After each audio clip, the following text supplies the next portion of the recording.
Good afternoon. Yes, please. Anton Vernitsky, Channel 1. Mr. President, could you sum up what happened today, what happened behind the closed doors, especially during the restricted attendance meeting with your counterparts from the Eurasian Economic Union? What kind of bilateral meetings you held? Maybe we don't know something. And we heard sanctions, the word sanctions, many times during speeches.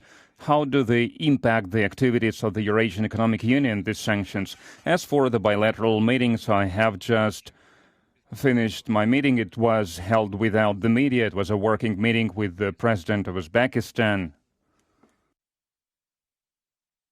We spoke about our current agenda, about the prospects for the near future.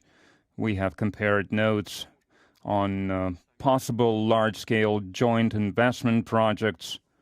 And in my view, and President Mirziyoyev believes so as well, it's possible to implement projects in energy, in nuclear power, in infrastructure,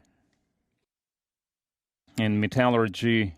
So there are a lot of serious things that our governments have been discussing for some time now, and gradually we approach its implementation. Then we also met Crown Prince of the United Arab Emirates. We also discussed our bilateral relations, and we look forward to seeing the President of the United Arab Emirates coming on a state visit to Russia. And in both cases, we also spoke about the situation in and around Ukraine, and we discussed the situation in the Middle East.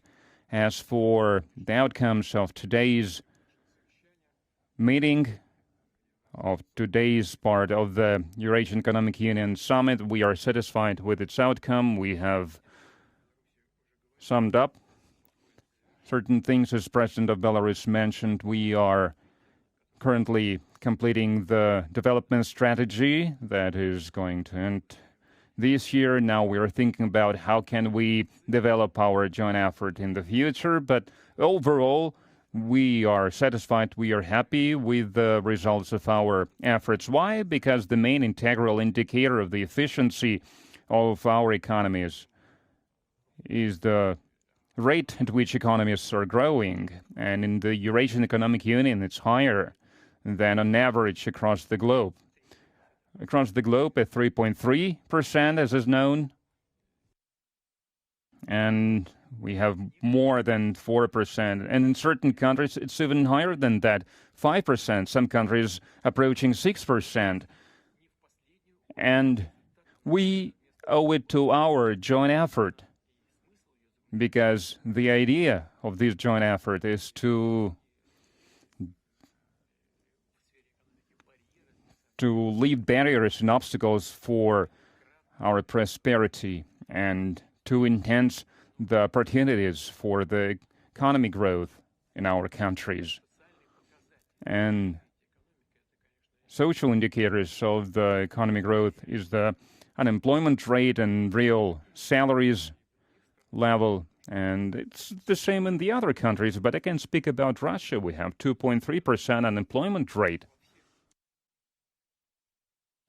because it's one of the key indicators for all the economies in the world to showcase what's happening in the economy of the country. The same with the other countries. And the second important indicator is the investment level, which is also growing with us, both in Russia.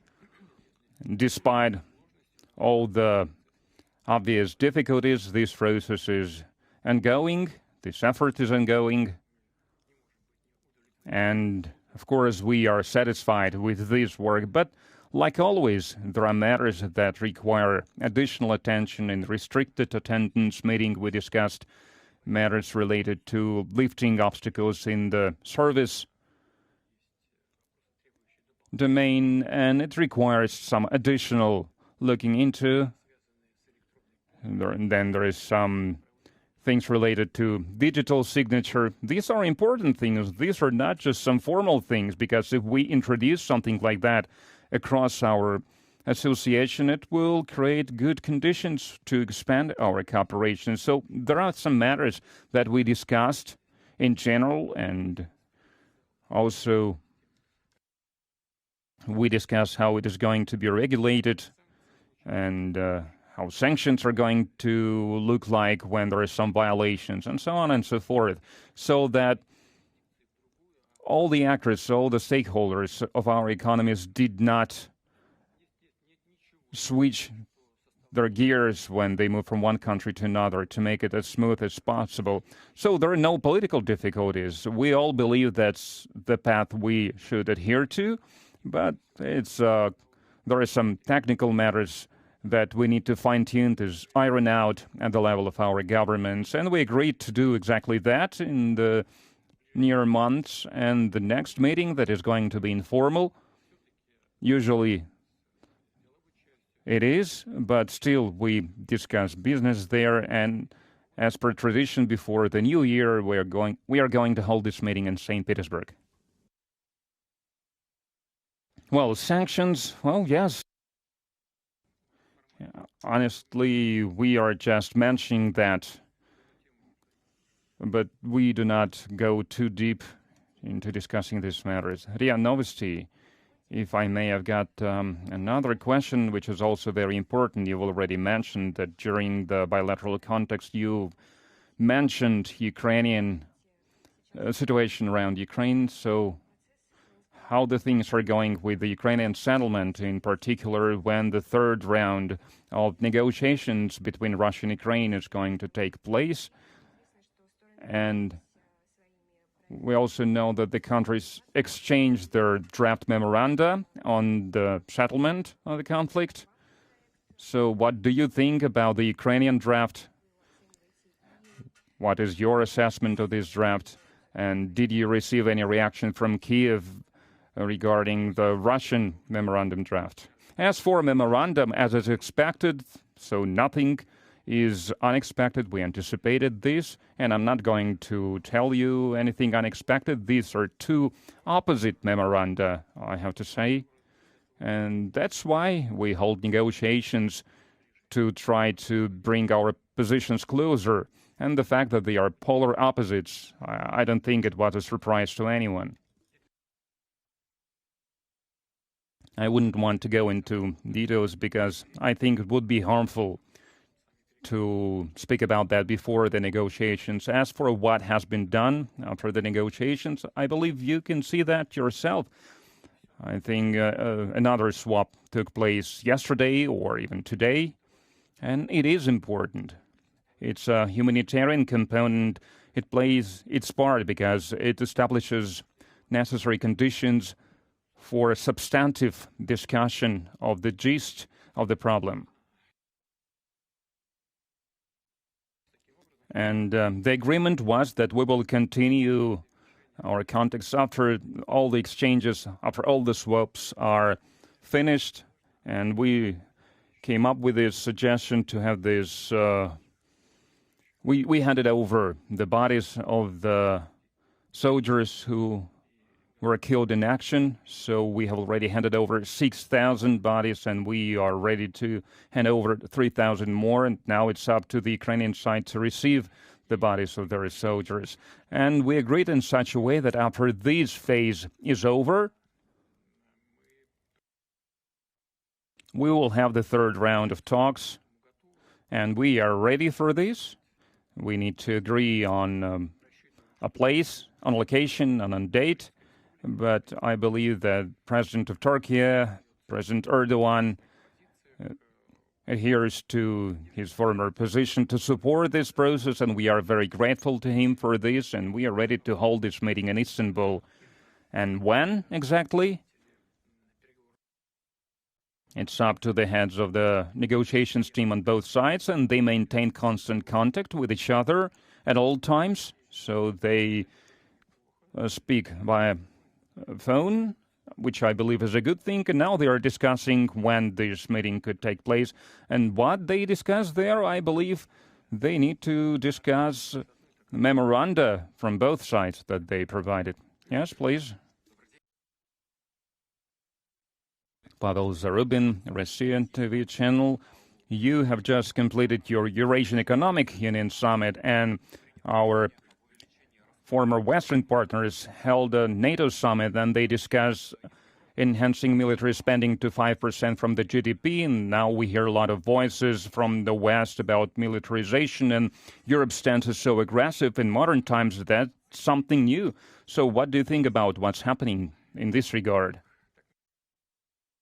Well, first of all, this so-called Western community, so-called collective West, if we can call it that now, but nevertheless, so they are distorting everything because increased military spending and this jingoist fervor that they're following, they base it on one thing only, on the fact that Russia is allegedly plays an aggressive part, which we are not, because they look back at the 2022 when the special military operation started, and that's their basis.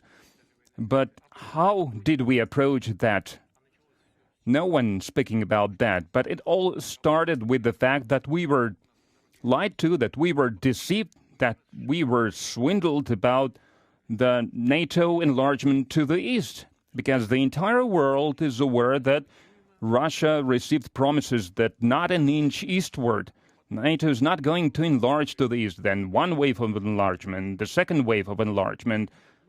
And we keep saying that security of one country or of a group of countries cannot be ensured at the expense of any other states. And there are documents signed to this tune. And then they kept expanding, and we were told, well, you should not be concerned, you should not be afraid, it's not a threat to you. And when we said that we do believe it's a threat to us, then they did not say anything in response. They just told us to go far away with our opinions. No one wanted to listen to our opinions, but we know better what is a threat to us. It's our right to define what's a threat to us and how big the threat is from one side or from the other side.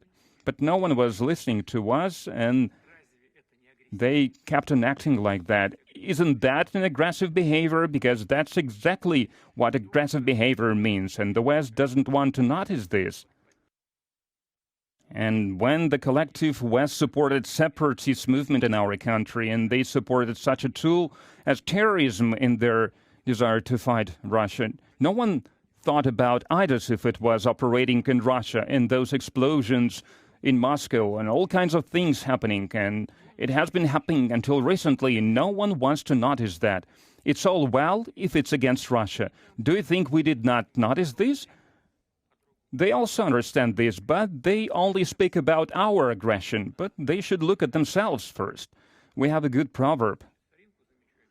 So sometimes you may notice something small in someone else's actions, but you wouldn't notice huge things when you do that. So this rhetoric about alleged aggression of Russia, so they use this rhetoric and then they speak about increased military spending. Okay, let them do that. Let them arm themselves. But now look at the structure of this military spending. First of all, we believe it holds no water, this reference to us being aggressive. The same was happening in Ukraine. How can you call what's happened after the state coup d'etat that was supported by that was backed by the collective West? First, they came and they signed the guarantees when the then Ukrainian president and the opposition negotiated. Then on the very next day, the state coup d'etat happened and they supported, they funded it, they acknowledged that, they recognized that, and then they were saying that Russia was being aggressive. What is that? Are they fools or they believe we are? Then we all know what happened in Donbass. For 8 years it has been happening there. Bloody war against civilians, against peaceful population. And for 8 years we were trying to resolve the issue via peaceful means. We were deceived publicly. They acknowledged that. Former Chancellor of Germany and former French President publicly said that they were not going to implement the Minsk Accords, and they only signed them to flood Ukraine with weapons. And they unleashed this war, undeclared war, for 8 years. And we had to use our armed forces to put an end to this war. We recognize the independence of the both republics under the UN Charter, but they don't want to think about that. They don't want to understand what happened before the special military operation, as if they were newborn babies who know nothing that happened before that. So we are not going to play like that anymore. If they want to increase their military spending, it's up to them. They can do that. But that's a sign of their aggressive behavior. And I will explain why. So yes, we have 6.3% of the GDP as a military spending. I believe it's a lot. And that's one of the problems for the budget. And we need to resolve this issue. And we are trying to. And I don't want to draw any parallels in politics because the causes of the conflicts are different only from the financial point of view. For example, during the Korean War that the United States was involved to, they spent 13% of their budget. And during the Vietnam War, they spent 10% of their GDP. And they tried to resolve those issues by raising taxes for the people with income higher than average. So in the first case, they did not care about macroeconomy of their country, but we are also now trying to improve our macroeconomy. Now about the expenses themselves, 6.3% of the GDP. Is that a lot to be spent on defense? It's over 13.5 trillion rubles. Now, our entire GDP is 223 trillion rubles. So 13.5 out of 233. Is that a lot? Well, it is considerable. We have paid for it with higher inflation. But now we are combating that inflation. Yes, we are moving consistently towards landing the economy back on its feet. And we treat this very reasonably, in fact. I've already spoken about this before, but the wages are going up across the entire region of the Eurasian Economic Union. Last year, it rose by 9.7%. In the first 5 months of this year, it grew by 4% in real terms. I'd say this is quite satisfactory. Now, look at what's happening in the Western countries. They keep burying Russia, but they're going to die themselves. They keep burying us, not noticing that they're dying out themselves. Look, we have 4.3% GDP growth last year, and the year before that, 4.1%. This year, to fight inflation, we're going to see a lower GDP, but across the Eurozone, it's 0.5% growth. In some of the largest economies in Europe, in Germany, in France, they're basically teetering on the brink of inflation. Or look at the armed forces. They keep telling us, everyone, that we are having some problems, that they need to inflict a strategic defeat on Russia. They keep saying that all the time, even today. At the same time, they're saying that that we are somehow going to attack NATO countries. So if our armed forces, according to them, is falling apart, how are we going to attack NATO, according to them? Again, they're talking nonsense. They're trying to persuade their own public, their own people, that we are trying to attack them. They do that because they want more money from their people. So they because they have to pay more and more in the public sphere, in the social sphere, while we use our money, our funds. We use a lot of money, of course, to maintain. Well, what they are doing is we're using our money to defend ourselves, and the European countries are wasting their money, sending it to the United States and supporting the militaries of the United States. Now, what we are planning to do is we're going to decrease our spending on defense in the next 3 years. Well, so far there is no final agreement between our Ministry of Finance and Defense Ministry and the government in general, but we're thinking in that direction, while Europe, meanwhile, is looking into raising its defense spending. So who's preparing for aggression? Is it us or is it them? Yes, we are planning to end this special military operation in an environment that is beneficial to us.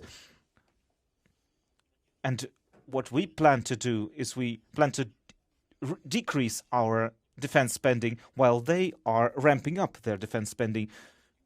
So if you look at their defense policies and military policies, it's quite clear. So let them do that. Let them do whatever they want to do. In the security sphere, well, it won't give them any more security.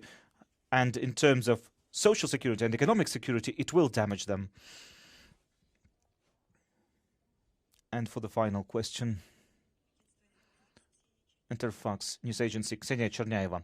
Mr. President, just recently, President of France said that there needs to be a new package of sanctions introduced against Russia.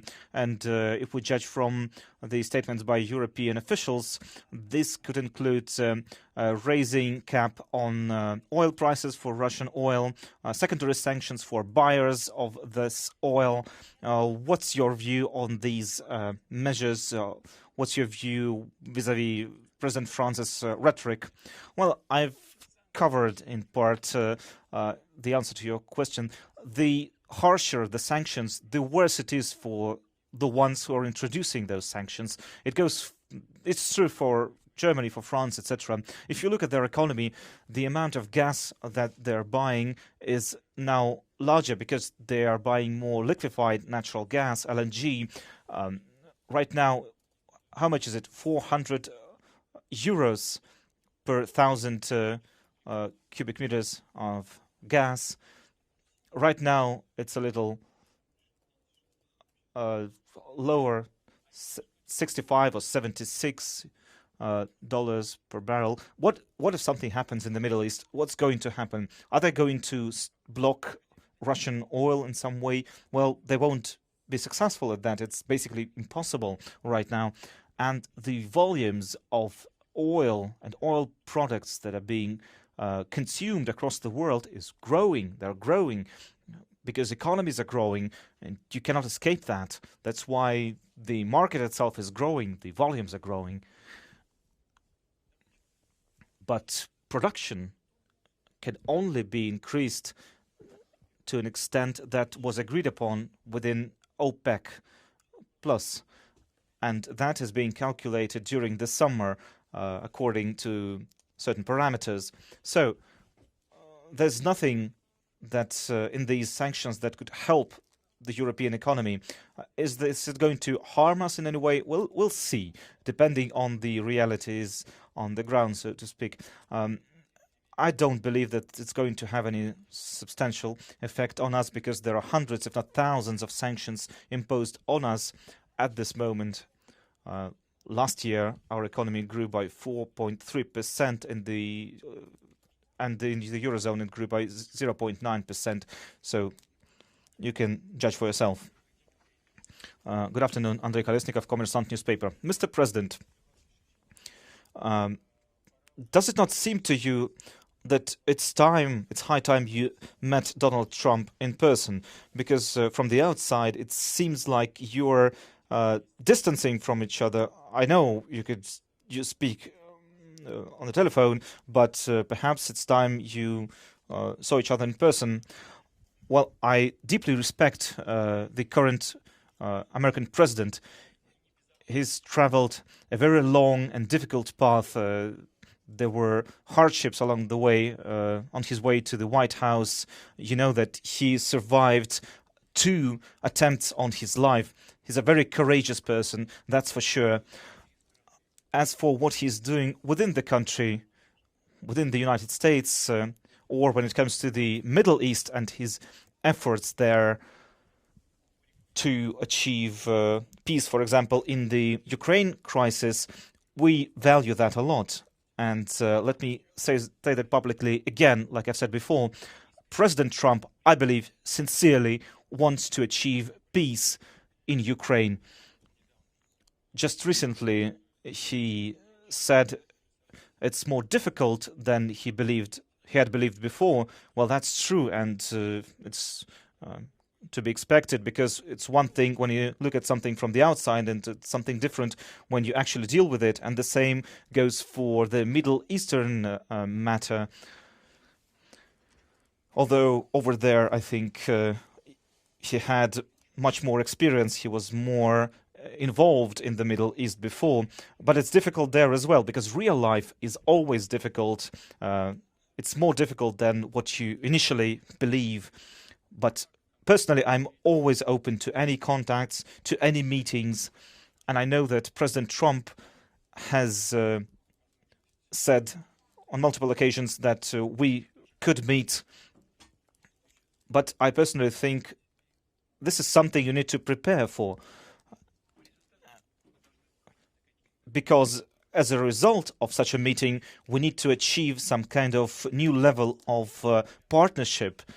But overall, thanks to President Donald Trump, relations between Russia and the United States are starting finally to get better in some respects. Of course, we still have issues diplomatically, but the first steps are there. We're moving forward. We have contacts between our major agencies, between the State Department and our Foreign Ministry, between our special services, which is really important, because it's really critical to be able to fight terrorism, whatever the situation is, whatever the environment is. And in other agencies too, we have very good prospects in terms of economic development, economic partnership. I know that American businesses are really willing to, they are sending signals that they would like to go back to our market. And we will welcome that, but that requires dialogue. But overall, like I said, that meeting is quite possible, and we certainly would like to see that. Thank you so much.